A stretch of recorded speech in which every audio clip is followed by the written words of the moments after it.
Bismillahirrahmanirrahim. Assalamualaikum warahmatullahi wabarakatuh. Nama Yoser Bahanora, NIM 1909-1052. Saya dari kelas A semester 3. Di sini saya akan menjelaskan pertumbuhan dan perkembangan gerak pada anak. Pertumbuhan dan perkembangan mempunyai pengertian yang berbeda, namun tidak dapat dipisahkan antara satu dengan yang lainnya. Pertumbuhan lebih ke arah proses kuantitatif yang memperlihatkan perubahan yang dapat diamati secara fisik, misalnya dengan penimbangan berat badan, pengukuran tinggi badan, dan lain-lain sebagainya.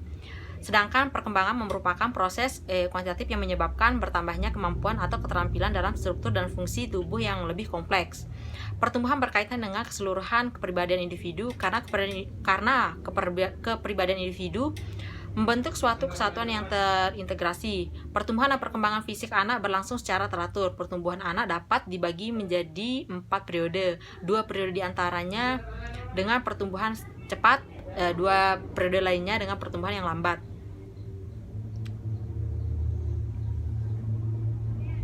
Selama pelahiran dan 6 bulan setelah lahir, mengalami pertumbuhan yang sangat cepat.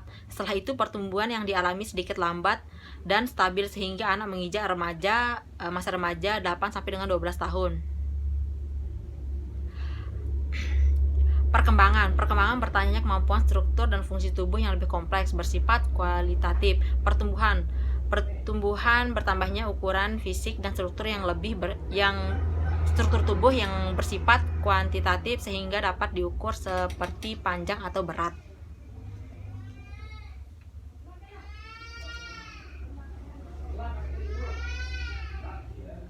Pertumbuhan dan perkembangan proses terjadinya bersama-sama.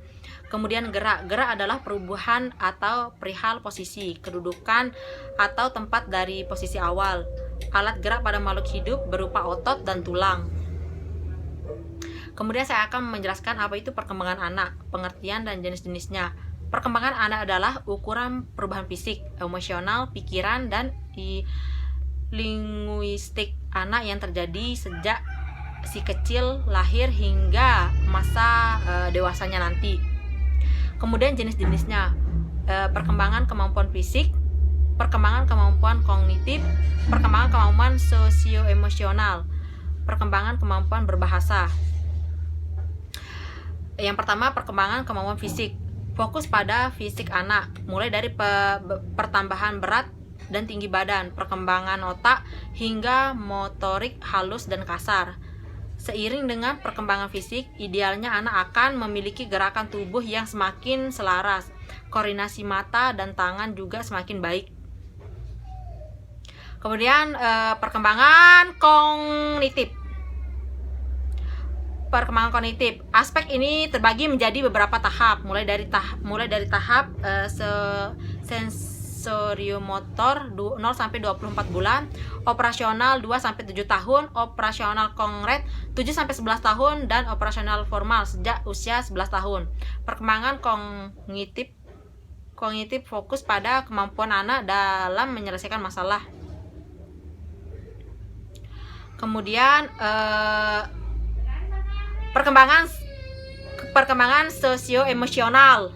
Aspek ini terbagi menjadi beberapa tahap, mulai dari tahap sensorimotor 2 sampai 24 bulan, praoperasional 2 sampai 7 tahun, operasional konkret 7 sampai 11 tahun, dan operasional formal sejak usia 11 tahun.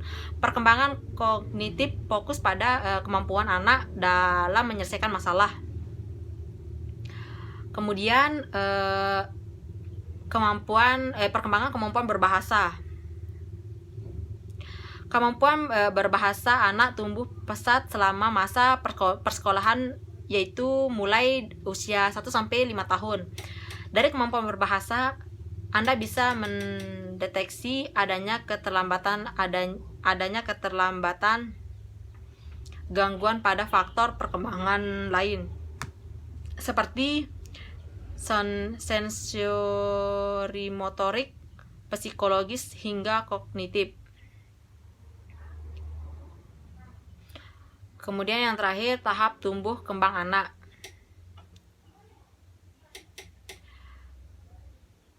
Prenatal, konsepsi 4 minggu setelah lahir, bayinya 0 sampai 1 tahun. toddler 1 sampai 2 tahun, prasekolah 2 sampai 6 tahun, usia sekolah 6 sampai 12 tahun, remaja 11 sampai dengan 21 tahun.